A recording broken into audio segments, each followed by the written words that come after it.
말도 안 되는 일이 벌어졌습니다.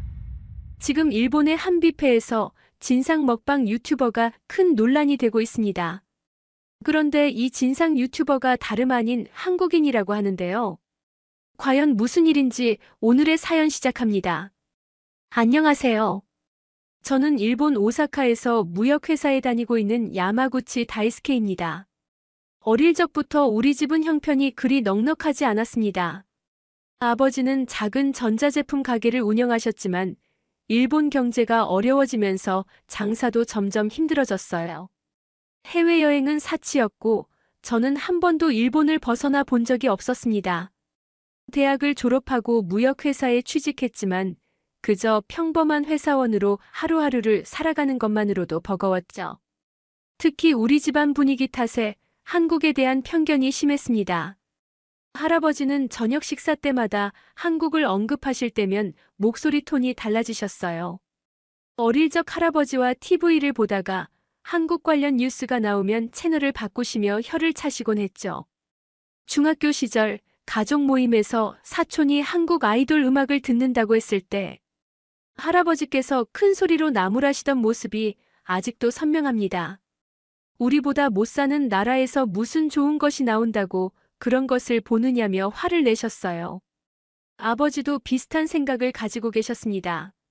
회사에서 한국 기업과 경쟁한다며 매번 한국 제품의 품질 문제를 지적하셨죠. 가전제품을 살 때도 절대 한국 제품은 사지 마라. 금방 고장 난다라고 단호하게 말씀하셨어요. 어머니는 한국 드라마가 유행할 때도 별거 아닌데 왜 그렇게 인기인지 모르겠다며 고개를 저으셨습니다. 학창시절 역사 수업에서도 한국은 항상 일본의 도움으로 발전한 나라로 배웠어요. 교과서에는 한국의 현대화 과정에서 일본의 역할이 강조되어 있었고 선생님들도 한국을 언급할 때면 아직 발전 중인 나라라는 표현을 자주 사용했죠. 수학여행으로 해외를 갈 때도 한국은 선택지에 없었습니다. 대신 싱가포르나 대만, 홍콩과 같이 배울 점이 많은 나라로만 갔어요. 뉴스에서는 종종 한류 열풍이나 한국 제품의 세계적 인기에 대해 보도했지만 저는 그저 과장된 이야기라고 생각했어요. 친구들과 스마트폰을 고를 때도 한국 제품을 추천하는 친구에게 왜 일본 제품 두고 한국 걸 사? 라며 의아해했죠. 인터넷 쇼핑몰에서 한국 화장품이 인기라는 기사를 읽었을 때도 마케팅일 뿐이야 라고 일축했습니다. 심지어 옆부서 동료가 한국 여행을 다녀온 후 좋았다고 말했을 때도 속으로는 뭐가 좋다는 건지 의구심이 들었어요. 우리 일본이 아시아에서 가장 앞선 나라이고 다른 나라들은 모두 일본을 따라오려고 노력하는 정도로만 여겼습니다. 지하철에서 외국인 관광객들이 일본의 청결함과 편리함에 감탄하는 모습을 볼 때마다 은근히 자부심을 느꼈고 특히 그들이 한국이나 중국에서 온 관광객일 때 더욱 그랬죠. 그것이 제가 알고 있던 세상의 질서였습니다. 그런데 몇 달 전 예상치 못한 사건이 제 가치관을 완전히 뒤흔들어 놓았습니다. 회사에 방문한 거래처 한국인 직원 김민수가 일본 동료들과 점심을 먹으며 나눈 대화 때문이었어요. 당시 저는 옆 테이블에 앉아 있었는데 김민수가 말하는 내용이 귀에 들어왔습니다. 요즘 엔화 가치가 너무 떨어져서 일본 여행이 한국인들에게 천국이 됐습니다. 10년 전에는 일본 여행이 정말 비쌌는데 지금은 거의 반값이나 돼요. 우리 회사 직원들도 요즘 도쿄나 오사카로 쇼핑 여행 많이 갑니다. 명품도 한국보다 20에서 30% 정도 싸거든요. 그 말을 듣는 순간 마치 벼락을 맞은 것 같았습니다. 숟가락을 든 손이 공중에 멈춰버렸고 음식을 삼키던 목구멍이 막히는 듯 했어요. 설마 일본이 한국보다 못 살게 된 건가? 그동안 우리가 항상 우월하다고 생각했던 나라의 사람들이 우리나라를 쇼핑 천국이라 부른다니. 그날 밤 잠을 이루지 못했습니다. 머릿속이 복잡하게 뒤엉켰어요. 지하철에서 만나는 한국인 관광객들이 쇼핑백을 들고 즐거워하는 모습이 새롭게 떠올랐죠. 예전에는 그저 일본의 우수한 제품을 사러 온다고 생각했는데 이제는 싸니까 온다는 사실에 가슴이 불편했습니다. 그 말을 듣는 순간 머릿속이 혼란스러웠죠. 설마 일본이 한국보다 못 살게 된 건가 하는 생각이 들었습니다. 그동안 제가 믿어왔던 것과는 너무나 다른 현실이 눈앞에 펼쳐진 것 같았어요. 그래서 인터넷으로 한국의 경제 상황이나 생활 수준에 대해 조금씩 찾아보기 시작했습니다. 놀랍게도 한국의 경제 성장률은 일본보다 높았고 첨단 기술 분야에서는 오히려 일본을 앞서고 있다는 기사도 많았어요. 스마트폰, 가전제품, 반도체 등 다양한 분야에서 한국 기업들이 세계 시장을 선도하고 있었습니다. 일본이 자랑하던 많은 산업 분야에서 한국이 빠르게 성장해 이미 일본을 추월했다는 사실에 충격을 받았죠. 이런 상황에서 일본은 점점 더 경제적으로 어려워지고 있었습니다. 물가는 계속 오르는데 월급은 오르지 않았고 젊은 세대들은 미래에 대한 희망을 잃어가고 있었어요. 저 역시 매달 월급으로 겨우 생활을 유지하는 정도였죠. 그러던 중에 일본에서는 또 다른 심각한 문제가 발생했습니다. 바로 쌀값 폭등이었어요. 그즈음 일본에서는 쌀값이 갑자기 폭등하기 시작했습니다. 처음에는 단순한 가격 변동으로 생각했지만 점점 상황이 심각해져 갔어요. 한 달 만에 쌀값이 2배 가까이 올랐고 슈퍼마켓 선반에서 쌀이 사라지기 시작했죠. 일본인들의 주식인 쌀을 구하기 어려워진다는 것은 상상도 할 수 없는 충격적인 일이었습니다. 정부는 비상대책으로 비축미를 풀었지만 그마저도 금세 동이 났어요. 마트마다 쌀을 구매할 수 있는 양을 제한하기 시작했고 일부 지역에서는 아예 쌀을 구하기 힘든 상황이 벌어졌습니다. 뉴스에서는 연일 쌀 부족 사태와 가격 폭등에 대한 보도가 이어졌죠. 우리 회사 동료들도 점심시간마다 쌀 구하기가 얼마나 어려운지에 대해 한숨 섞인 대화를 나눴습니다. 어느 날 인터넷 뉴스를 보다가 충격적인 기사를 발견했어요. 일본 쌀 대란의 배후에는 중국인들의 사재기가 있다는 내용이었습니다. 기사에 따르면 중국인 관광객들과 유학생들이 일본의 쌀을 대량으로 사들여 중국으로 보내고 있다는 거였죠. 일본 쌀의 품질이 좋고 방사능 검사도 철저히 이루어지기 때문에 중국 내에서 인기가 높다는 설명이었습니다. 또 다른 논란거리도 있었어요. 중국인 유튜버가 일본의 해산물 뷔페를 싹쓸이하는 영상을 올려 일본인들의 분노를 샀죠. 영상 속 유튜버는 접시에 산처럼 음식을 쌓아놓고 대부분을 남기는 모습을 자랑스럽게 촬영했습니다. 특히 비싼 연어와 참치를 독차지하는 장면은 많은 일본인들의 화를 돋웠어요. 이 사건으로 더 황당했던 것은 그 유튜버가 처음에는 한국인으로 오해받았다는 점이었습니다. 인터넷에 확산된 초기 게시물에서 누군가 그를 한국인이라고 잘못 표기했고 그 오류가 빠르게 퍼졌어요. 우리 회사 동료들도 점심시간에 그 이야기를 하며 한국인들의 매너 부족을 비난했죠. 저도 그 말을 곧이곧대로 믿었습니다. 하지만 이틀 후 해당 유튜버가 중국인임이 밝혀졌을 때 정정 기사는 작은 코너에 실렸을 뿐이에요. 처음에 분노와 비난은 그대로 남았지만 대상만 슬쩍 바뀐 셈이었죠. 이런 상황을 보며 우리가 얼마나 쉽게 편견에 빠지는지 생각하게 되었습니다. 온라인 커뮤니티에서는 이런 상황에 대한 분노와 걱정이 폭발적으로 늘어났습니다. 처음에는 중국인들에 대한 불만이 줄을 이뤘지만 점차 정부의 대응 부족에 대한 비판으로 이어졌죠. 일부 극단적인 의견들도 나오기 시작했습니다. 그 중에서도 가장 놀라웠던 것은 한국으로 가서 쌀을 사오자는 말이었어요. 처음에는 농담으로 들렸지만 점점 더 많은 사람들이 진지하게 이 방법을 고려하기 시작했죠. 심지어 어떤 사람들은 실제로 한국으로 쌀 구매 여행을 다녀왔다는 후기를 올리기도 했습니다. 저는 이 상황이 믿기지 않았어요. 우리 일본이 그것도 쌀 때문에 이런 상황에 처하다니요. 일본은 쌀 농사의 전통이 오래된 농업국가인데 이제는 다른 나라에서 쌀을 사와야 한다니 아이러니했습니다. 더구나 그 나라가 한국이라니 더욱 받아들이기 힘들었죠. 제가 항상 열등하다고 생각했던 그 나라에서 말입니다. 동네 슈퍼마켓에 갈 때마다 텅 빈 쌀 코너를 보는 것은 마음 아픈 일이었어요. 가끔 입고가 되면 순식간에 사람들이 몰려들어 모두 사라져버렸죠. 한 번은 운 좋게 마지막 한 봉지를 구할 수 있었지만 가격이 너무 비싸서 깜짝 놀랐습니다. 평소에 3배 가까이 하는 가격이었어요. 회사 동료 사토에게 이런 상황에 대해 이야기했더니 사토는 자신의 사촌이 실제로 한국에 쌀을 사러 갔다고 말했습니다. 한국의 쌀이 품질도 좋고 가격도 일본의 절반도 안 된다는 이야기를 듣고 더욱 놀랐어요. 또한 한국의 마트는 쌀이 풍부하게 있으며 구매 제한도 없다고 했죠. 처음에는 반신반의했지만 인터넷에서 관련 정보를 더 찾아보니 사실이었습니다.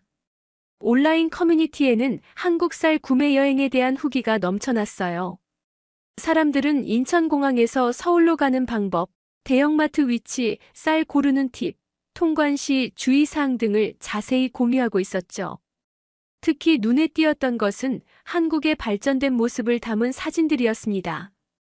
깨끗한 거리, 최신식 건물들, 편리한 대중교통 등 제가 상상했던 한국의 모습과는 너무나 달랐어요.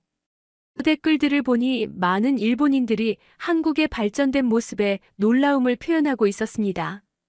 심지어 몇몇은 쌀을 사러 갔다가 한국의 다른 제품들도 대량으로 구매해왔다고 자랑하기도 했죠.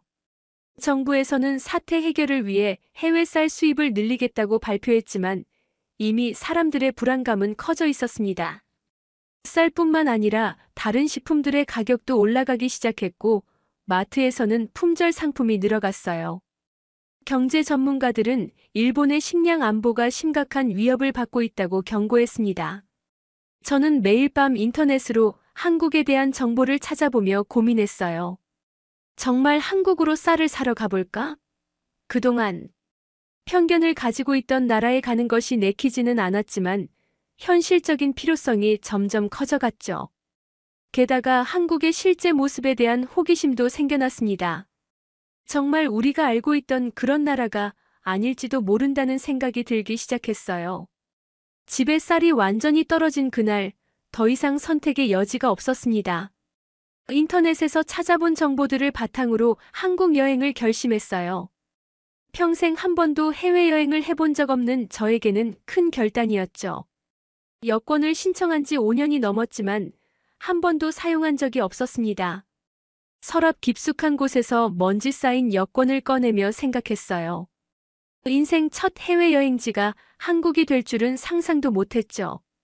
항공권을 예약하는 과정도 낯설고 긴장되었습니다. 인터넷으로 오사카에서 인천으로 가는 가장 저렴한 항공편을 찾았어요. 다행히 주중에는 비교적 저렴한 항공권이 있었죠. 왕복 티켓을 예약하고 나니 왠지 모를 설렘과 두려움이 교차했습니다. 정말 이 여행이 괜찮을까 하는 불안감이 계속 들었어요. 주변 사람들에게 한국 여행 계획을 말했을 때 반응은 다양했습니다. 어떤 이들은 걱정스러운 표정으로 한국의 안전 문제를 언급했고 또 어떤 이들은 부러워하며 한국의 유명한 관광지나 맛있는 음식에 대해 물었어요. 부모님은 특히 걱정이 많으셨죠. 아버지는 한국에서 일본인이라고 차별받지 않을까 염려하셨고 어머니는 단순히 제가 혼자 해외에 나가는 것 자체를 불안해하셨습니다. 여행 준비를 하면서 한국에 대한 최소한의 정보를 찾아봤어요.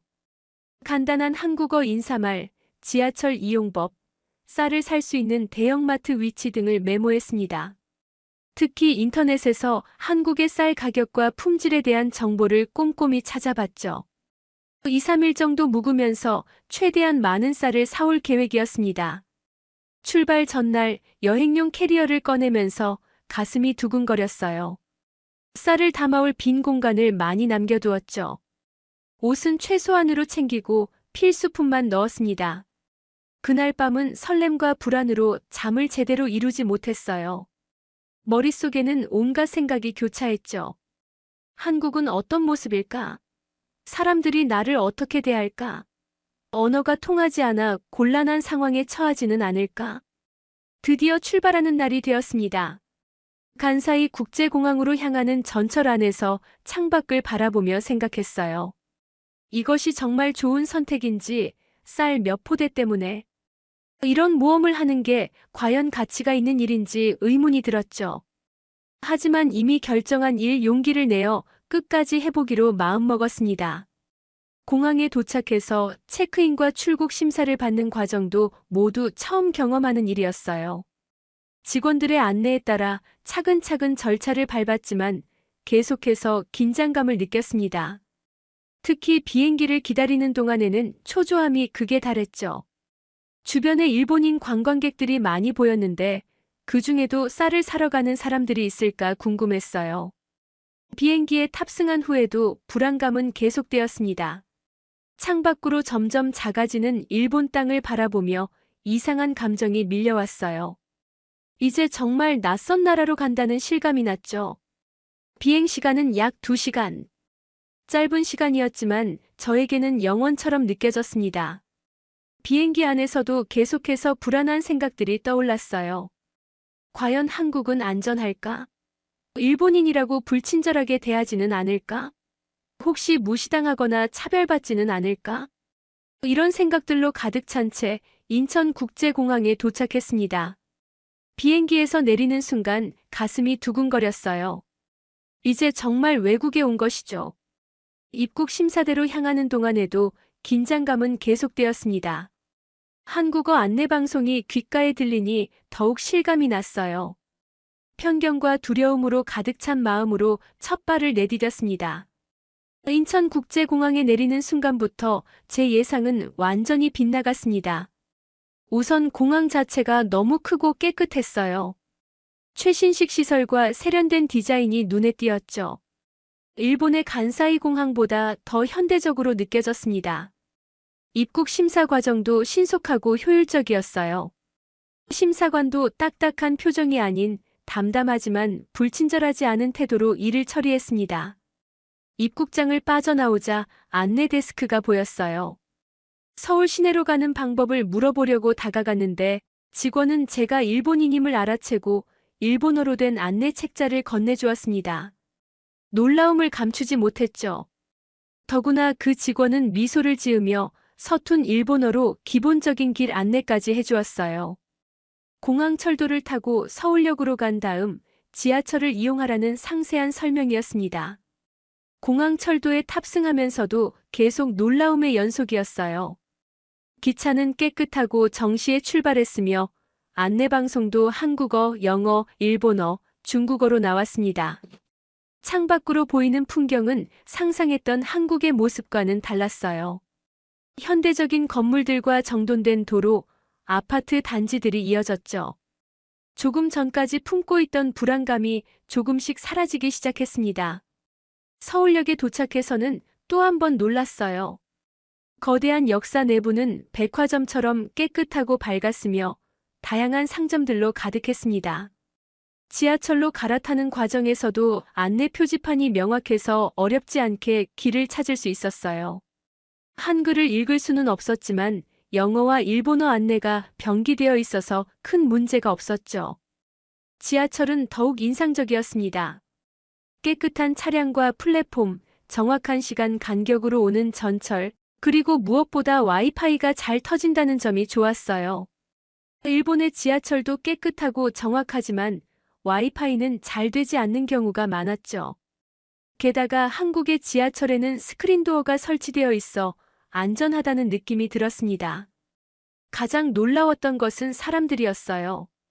제 옆에 앉은 한국인 학생은 제가 지도를 보며 헤매고 있을 때 먼저 다가와 목적지를 묻고 도움을 주었습니다.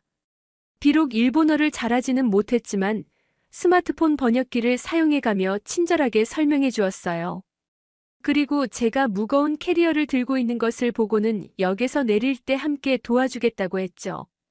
예정된 역에 도착했을 때 그 학생은 정말로 캐리어를 들어주며 출구까지 안내해 주었습니다.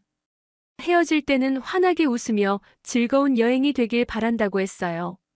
일본인이라고 차별하거나 불친절하게 대할 거라는 제 걱정은 완전히 기우였죠. 오히려 제가 외국인이기 때문에 더 친절하게 대해준다는 느낌이 들었습니다. 숙소 근처에 도착한 후 먼저 쌀을 구입하기 위해 대형마트를 찾았어요. 인터넷에서 찾아본 정보대로 근처에 대형마트가 있었습니다. 마트에 들어서는 순간 그 크기와 품목의 다양성에 다시 한번 놀랐죠. 특히 쌀 코너로 가보니 다양한 종류의 쌀이 넘쳐났어요. 일본에서는 찾아볼 수 없게 된 광경이었습니다. 쌀을 고르는데 어려움을 느끼고 있을 때 옆에 있던 한국인 아주머니가 제게 다가왔어요. 제가 일본인이라는 것을 눈치챘는지 서툰 일본어로 어떤 쌀이 맛있는지 설명해 주었습니다.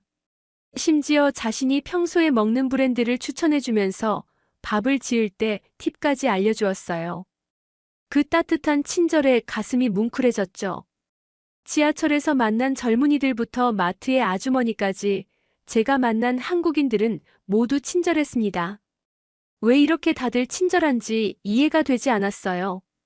혹시 저에게만 그런 건가 하는 생각도 들었지만 주변을 둘러보니 한국인들끼리도 서로 예의 바르게 대하는 모습이 보였죠. 이것이 한국의 문화인가 싶었습니다. 서울의 대형마트에서 쌀 가격표를 보는 순간 믿을 수 없는 광경에 눈을 의심했습니다. 10kg짜리 쌀 한 포대가 일본 가격의 반값도 안 되었어요.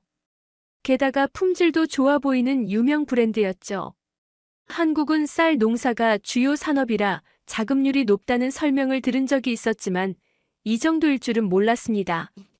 가격표를 한참 바라보다가 2포대를 카트에 담았어요. 그리고 주변을 더 둘러보았죠. 쌀뿐만 아니라 다른 식품들도 일본보다 전반적으로 저렴했습니다. 한국의 물가가 높다는 얘기를 들었는데 적어도 식품 가격은 그렇지 않은 것 같았어요. 특히 과일과 채소가 신선하고 가격도 합리적이어서 놀랐습니다. 마트는 깔끔하고 정돈되어 있었어요. 넓은 통로와 밝은 조명, 그리고 다양한 상품들이 체계적으로 진열되어 있었죠. 계산대도 많아서 줄이 길지 않았고 계산 속도도 상당히 빨랐습니다. 직원들은 모두 단정한 유니폼을 입고 있었고 고객을 향해 정중하게 인사하는 모습이 인상적이었어요. 계산을 마치고 나오면서 생각했습니다. 한국은 우리가 생각했던 그런 나라가 아니었구나. 처음으로 가슴 깊이 느껴지는 감정이었어요. 그동안 한국에 대해 얼마나 많은 편견을 가지고 있었는지 깨닫게 되었죠. 가난하고 뒤처진 나라라는 이미지는 완전히 잘못된 것이었습니다. 숙소로 돌아와 쌀을 정리하면서도 계속 생각이 꼬리를 물었어요. 왜 일본에서는 한국에 대해 이런 편견을 가지고 있었을까? 아마도 과거의 역사적 관계 때문일까? 아니면 단순히 우리가 알려고 하지 않았던 것일까? 확실한 것은 현실의 한국은 제가 알고 있던 한국과 완전히 달랐다는 점이었습니다. 이왕 온 김에 서울을 좀 더 둘러보기로 했어요. 호텔 직원에게 추천 장소를 물어보았죠. 그는 친절하게 지도를 펼쳐 보여주며 주요 관광지와 맛집을 표시해 주었습니다. 특히 강남 명동, 홍대 등 현대적인 지역과 경복궁, 북촌한옥마을 같은 전통적인 장소를 함께 추천해 주었어요. 현대와 전통이 공존하는 도시라는 설명이 흥미로웠습니다. 첫 목적지로 강남을 선택했어요. 지하철을 타고 가는 동안 스마트폰으로 강남에 대한 정보를 찾아봤죠. 서울의 가장 부유하고 현대적인 지역이라는 설명이 있었습니다. 역에서 나오는 순간 고층 빌딩들과 세련된 상점들이 시야에 들어왔어요. 마치 일본의 신주쿠나 시부야를 연상케 했지만 더 새롭고 활기찬 느낌이었습니다. 거리는 사람들로 북적였지만 질서정연했어요. 젊은이들은 최신 유행의 옷을 입고 있었고 많은 이들이 최신형 스마트폰을 사용하고 있었죠. 카페와 레스토랑은 세련된 인테리어로 꾸며져 있었고 대형 쇼핑몰들은 고급 브랜드로 가득했습니다. 이런 모습을 보면서 한국의 경제적 성장을 실감할 수 있었어요. 특히 인상적이었던 것은 디지털 기술의 활용이었습니다. 카페에서는 테이블마다 태블릿으로 주문을 받았고 은행에서는 첨단 ATM이 다양한 서비스를 제공했어요. 식당에서는 QR코드로 메뉴를 확인하고 모바일 결제가 일반화되어 있었죠. 일본보다 오히려 더 디지털화되어 있다는 느낌이 들었습니다. 길을 걷다가 대형 서점에 들어갔어요. 다양한 책들이 체계적으로 정리되어 있었고 많은 사람들이 독서를 즐기고 있었죠. 특히 눈에 띄었던 것은 외국어 서적 코너였습니다. 일본어 책들도 상당히 많았어요. 일본 문화에 관심이 많은가 보다 하는 생각이 들었습니다. 저녁이 되자 거리는 더욱 활기를 띠었어요. 화려한 네온사인과 대형 전광판이 도시를 밝혔죠. 식당들은 손님들로 가득 차 있었고 거리 공연을 하는 젊은이들도 보였습니다. 이런 활기찬 모습을 보며 한국이 얼마나 역동적인 나라인지 느낄 수 있었어요. 호텔로 돌아오는 길에 작은 슈퍼마켓에 들렀습니다. 거기서도 다양한 상품을 구경했어요. 일본 제품들도 꽤 많이 보였는데 가격이 일본보다 더 비싸다는 점이 흥미로웠죠. 계산대 직원은 제가 일본인임을 알아채고 친절하게 일본어로 금액을 알려주었습니다. 그런 작은 배려에도 감동을 느꼈어요. 며칠 동안 서울을 돌아다니며 저는 매 순간마다 놀라고 감탄했습니다. 깨끗한 거리, 신속하고 질서정연한 교통 시스템, 어디서나 빠른 와이파이, 그리고 무엇보다 따뜻한 사람들이 가장 인상적이었어요. 특히 한국의 대중교통은 정말 훌륭했습니다. 지하철과 버스가 체계적으로 연결되어 있어 어디든 쉽게 갈 수 있었죠. 명동에서 쇼핑을 하면서 한국의 상품들을 자세히 살펴볼 수 있었어요. 화장품, 의류, 전자제품 등 품질이 좋고 디자인도 세련되었습니다. 특히 한국 화장품은 가격 대비 품질이 뛰어나다는 것을 알게 되었죠. 많은 일본 관광객들도 화장품을 대량으로 구매하는 모습을 볼 수 있었어요. 경복궁을 방문했을 때는 한국의 역사와 전통 문화를 체험할 수 있었습니다. 웅장한 궁궐 건축물과 아름다운 정원을 보며 한국의 오랜 역사를 느낄 수 있었어요. 궁 안에서는 전통 의상을 입은 수문장 교대식도 볼 수 있었죠. 일본의 역사적 건물들과는 다른 매력이 있었습니다. 북초나 농마을에서는 전통 가옥과 현대 도시가 조화롭게 공존하는 모습에 감탄했어요. 좁은 골목길을 따라 걸으며 한국의 전통 주택인 한옥을 가까이서 볼 수 있었죠. 일부 한옥은 카페나 공방으로 운영되고 있어 현대적으로 재해석된 전통을 경험할 수 있었습니다. 한국의 식문화도 큰 즐거움이었어요. 한식은 다양한 맛과 풍부한 영양소로 가득했습니다. 처음에는 매운 음식이 걱정됐지만 생각보다 다양한 맛이 있어서 즐길 수 있었죠. 특히 불고기, 비빔밥, 삼겹살 등은 일본에서도 인기 있는 메뉴라 친숙하게 느껴졌어요. 마지막 날 쌀을 더 구매하기 위해 다시 대형마트를 찾았습니다. 이번에는 더 자신 있게 쌀 코너로 향했어요. 다양한 종류의 쌀 중에서 고르고 있을 때 옆에서 장을 보던 중년 부부가 제게 말을 걸어왔습니다. 제가 일본인이라는 것을 알아차리고 일본어로 인사를 건넸어요. 그 부부는 자녀가 일본에서 유학 중이라고 했습니다. 덕분에 일본어를 조금 배웠다고 하셨어요. 대화를 나누면서 제가 쌀을 사러 왔다는 사실을 알게 되었죠. 그러자 두 분은 공감의 표정을 지으며 일본의 현재 상황에 대해 물어보셨습니다.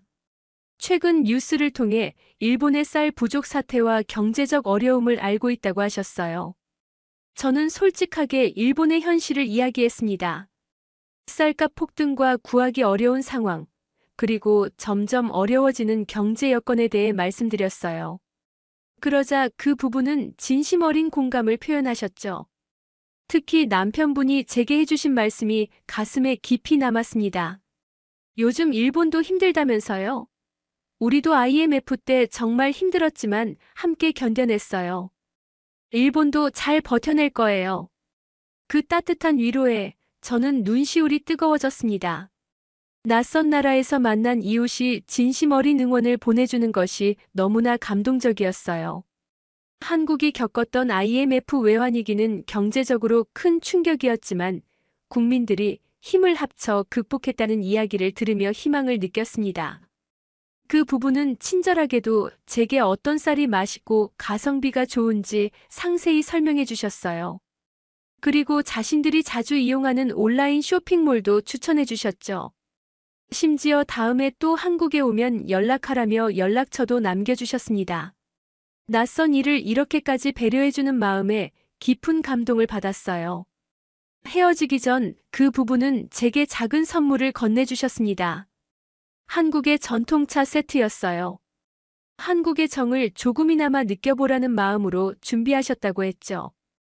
갑작스러운 선물에 어찌할 바를 몰랐지만 진심으로 감사의 마음을 전했습니다. 이런 따뜻한 인연이 생길 줄은 정말 몰랐어요. 그날 저녁 호텔방에 앉아 그 차를 마시며 많은 생각이 들었습니다. 한국은 단순히 경제적으로 발전한 나라가 아니라 사람들의 마음까지 따뜻한 나라였어요. 물질적 풍요로움뿐만 아니라 정신적 풍요로움도 갖춘 곳이었죠. 처음에 가졌던 편견이 얼마나 잘못된 것인지 다시 한번 깨달았습니다. 한국에서의 마지막 밤 창밖으로 서울의 야경을 바라보았어요. 반짝이는 도시의 불빛들이 마치 별처럼 빛나고 있었죠. 이 나라에 대해 얼마나 많은 것을 모르고 있었는지, 그리고 앞으로 얼마나 많은 것을 배울 수 있을지 생각했습니다. 한국에 온 것은 단순히 쌀을 사기 위한 여행이 아니라 제 인생의 시야를 넓히는 소중한 경험이 되었어요.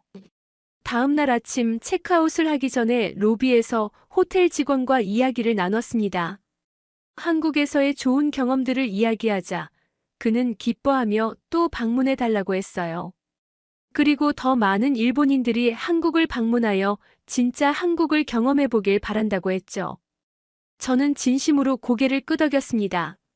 정말 더 많은 일본인들이 제가 경험한 이 놀라운 나라를 알게 되었으면 좋겠다는 생각이 들었어요. 인천공항으로 돌아가는 길, 차창 밖으로 지나가는 한국의 풍경을 하나하나 기억에 담으려 노력했습니다. 현대적인 건물들, 푸른 산들, 한강의 아름다운 모습, 그리고 바쁘게 오가는 사람들까지. 이 모든 것이 제가 알게 된 진짜 한국의 모습이었어요. 짧은 여행이었지만 제 마음속에 깊은 인상을 남긴 시간이었습니다. 비행기 안에서 창밖을 바라보며 생각에 잠겼습니다. 단 며칠간의 한국 여행이었지만 제 인생의 시각이 완전히 바뀐 느낌이었어요. 가방 속에는 한국에서 구입한 10포대의 쌀과 함께 값진 경험과 새로운 시각이 가득 담겨 있었습니다. 쌀을 사러 간 여행이 이렇게 큰 변화를 가져올 줄은 상상도 못했죠. 한국에서 보낸 시간을 되돌아보니 매 순간이 편견을 깨는 경험이었습니다. 깨끗한 거리와 현대적인 도시 환경, 효율적인 대중교통, 다양한 문화시설, 그리고 무엇보다 따뜻한 사람들까지. 한국은 제가 상상했던 것보다 훨씬 더 발전하고 성숙한 나라였어요. 특히 인상적이었던 것은 한국 사람들의 친절함과 열린 마음이었습니다. 낯선 외국인인 저에게 주저없이 도움의 손길을 내밀고 따뜻한 환대를 베풀어준 모든 분들이 생각났어요. 마트에서 만난 중년 부부, 길을 안내해준 학생, 호텔 직원, 식당 종업원들까지. 그들의 진심 어린 미소와 배려가 가슴에 깊이 남았습니다. 비행기가 일본 땅에 가까워질수록 이상한 감정이 밀려왔어요. 고향으로 돌아간다는 기쁨보다는 한국을 떠난다는 아쉬움이 더 컸죠. 며칠 만에 이렇게 한국에 정이 들다니 스스로도 놀라웠습니다. 문득 한국에서 좀 더 오래 머물며 살아볼 수 있다면 어떨까 하는 생각이 들었어요. 일본에 도착하니 현실감이 돌아왔습니다. 공항에서 집으로 돌아오는 길에 여전히 마트 앞에는 쌀을 사려는 사람들의 긴 줄이 보였어요. 뉴스에서는 계속해서 쌀 부족 사태와 물가 상승에 대해 보도하고 있었죠. 이런 모습을 보며 불과 몇 시간 전에 있었던 한국과의 차이가 더욱 실감났습니다. 집에 도착해서 짐을 풀었어요. 쌀 포대들을 정리하면서 한국에서의 기억이 하나둘 떠올랐습니다. 쌀 가격표를 보고 놀랐던 순간, 마트 아주머니의 친절한 설명, 중년 부부의 따뜻한 위로, 그리고 호텔 직원의 환한 미소까지.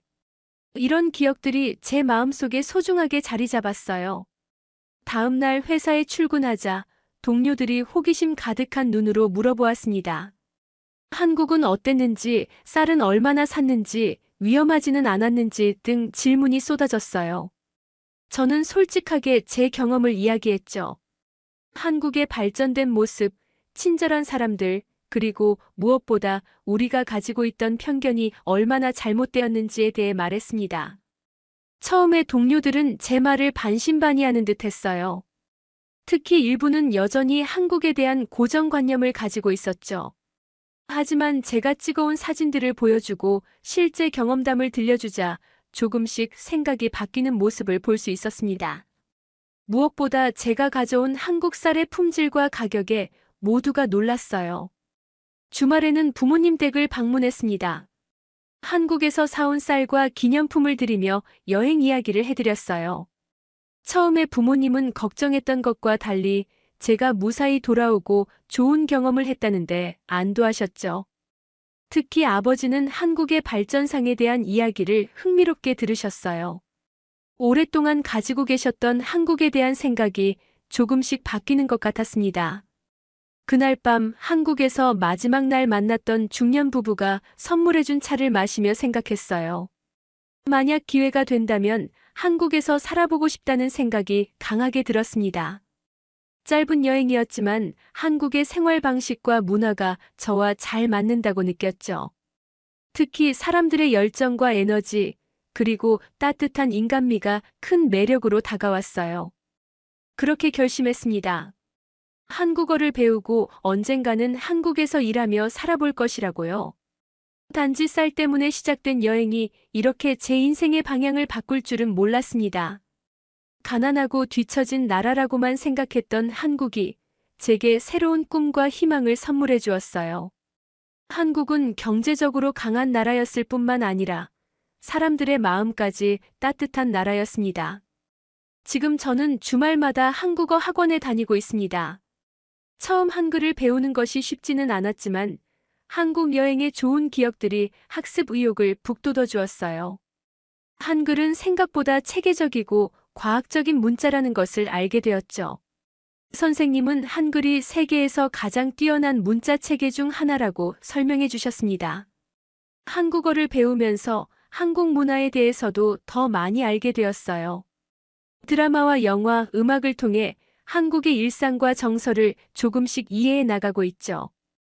특히 한국 드라마를 통해 한국인들의 정서와 가치관을 엿볼 수 있어 흥미로웠습니다. 처음에는 자막 없이 이해하기 어려웠지만 점점 간단한 대화는 알아들을 수 있게 되었어요. 회사에서도 변화가 있었습니다. 제가 한국에 대해 긍정적으로 이야기하고 실제 경험을 공유하자 한국 시장에 관심을 갖기 시작했어요. 우리 회사는 한국 기업들과의 거래를 확대하기 위한 계획을 세우기 시작했고, 저는 그 프로젝트에 참여하게 되었죠. 한국어를 배우고 있는 저에게는 좋은 기회였습니다. 주변 사람들에게도 당당하게 말하기 시작했어요. 한국은 우리가 생각했던 그런 나라가 아니라고요. 한국은 정말 대단한 나라라고요. 처음에는 의아해하는 사람들도 있었지만 제 진심 어린 이야기에 조금씩 귀를 기울이기 시작했죠. 몇몇 친구들은 저의 영향으로 직접 한국 여행을 계획하기도 했습니다. 인터넷 블로그를 시작한 것도 큰 변화였어요. 제 한국 여행 경험과 한국에 대한 새로운 발견들을 기록하기 시작했죠. 처음에는 별 기대 없이 시작했지만 점점 많은 일본인들이 제 글에 관심을 보이기 시작했습니다. 특히 쌀 위기로 고민하는 사람들에게 한국 쌀에 대한 정보는 실질적인 도움이 되었어요. 블로그를 통해 다양한 사람들과 교류하게 되었습니다. 한국에 관심 있는 일본인들, 일본에 살고 있는 한국인들, 그리고 양국의 문화 교류에 힘쓰는 단체들까지. 이런 인연들이 제 시야를 더욱 넓혀주었어요. 특히 한국인 친구들이 늘어나면서 더 깊이 한국 문화를 이해할 수 있게 되었죠. 회사에서는 제가 한국 관련 업무를 담당하게 되면서 한국을 자주 방문할 기회가 생겼습니다. 매번 방문할 때마다 새로운 면을 발견하게 되었어요. 서울뿐만 아니라 부산, 제주도, 경주 등 다양한 도시들을 경험하면서 한국의 다채로운 매력에 점점 더 빠져들었죠. 특히 제주도의 아름다운 자연경관은 잊을 수 없는 인상을 남겼습니다. 점점 한국어 실력이 늘면서 현지인들과 더 깊은 대화를 나눌 수 있게 되었어요. 처음 여행 때는 몰랐던 한국의 다양한 측면들을 알게 되었죠. 한국인들의 열정적인 성격, 빨리빨리 문화, 정의 깊이, 그리고 끊임없는 변화와 혁신을 추구하는 모습까지. 이런 특성들이 한국을 빠르게 발전시킨 원동력이라는 생각이 들었습니다. 어느 날 한국 회사와의 미팅 후 한국인 파트너가 저에게 놀라운 제안을 했어요. 우리 회사에 한국 지사가 설립된다면 제가 주재원으로 오지 않겠냐는 제안이었죠. 그 순간 가슴이 뛰었습니다. 제가 꿈꿔왔던 한국 생활이 현실이 될 수도 있다는 가능성이 열린 거였어요. 지금 저는 그 제안을 진지하게 고민하고 있습니다. 물론 해외 생활에는 여러 어려움이 따르겠지만 제 마음은 이미 한국을 향해 있어요. 한국에서의 생활이 쉽지만은 않겠지만 새로운 도전으로 받아들이고 싶습니다.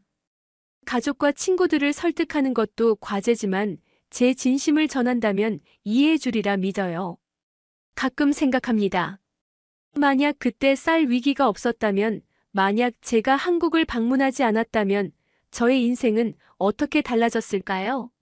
아마도 계속해서 잘못된 편견 속에 살았을지도 모릅니다. 한국에 대한 진실을 알지 못한 채 좁은 시야로 세상을 바라봤을 거예요. 그저 평범한 일본 회사원으로 하루하루를 보냈겠죠. 쌀 한 포대가 제 인생을 바꿨습니다. 단순한 필요에 의해 시작된 여행이 제 세계관을 완전히 바꿔놓았어요. 이제 저는 더 넓은 시야로 세상을 바라보게 되었고 새로운 꿈과 목표를 가지게 되었죠. 한국은 제게 단순한 이웃나라가 아니라 제 미래가 있을 수도 있는 소중한 곳이 되었습니다. 이런 경험을 통해 깨달았습니다. 편견은 우리의 시야를 얼마나 좁게 만드는지, 그리고 그것을 깨고 나왔을 때 세상은 얼마나 넓고 다채로운지를요. 모든 것은 먼저 경험해보고 판단해야 한다는 사실을 가슴 깊이 새기게 되었습니다. 이제 저는 주변 사람들에게 자신 있게 말합니다. 직접 한국을 경험해보세요. 편견을 깨고 진짜 한국을 느껴보세요. 그리고 여러분의 세계가 얼마나 넓어지는지 경험해보세요. 쌀 한 포대로 시작된 이 작은 여행이 제 인생의 가장 큰 전환점이 될 줄은 몰랐습니다. 지금도 가끔 한국에서 가져온 쌀로 지은 밥을 먹으며 생각해요. 인생은 정말 예측할 수 없는 여행이구나. 그리고 때로는 가장 작은 계기가 가장 큰 변화를 가져온다는 것을요. 저에게 한국은 단순한 여행지가 아니라 새로운 시작을 알리는 소중한 장소가 되었습니다.